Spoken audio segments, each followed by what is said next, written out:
Another Kenwood install, another day. This time we're in a Volvo V70, circa 2006 year.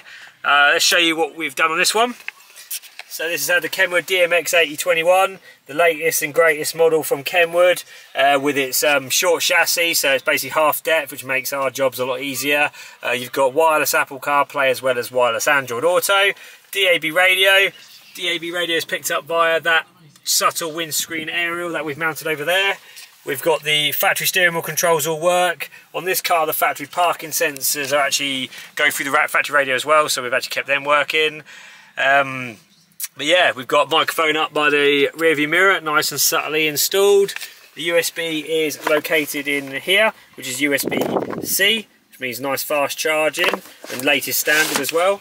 But yeah, looks real nice in it. Colour matched fascia, fits beautifully, no gaps or anything. Yeah. As always, this is Connor from Kleis Car Audio, showing our Kenwood examples. Speak to you soon. Bye bye.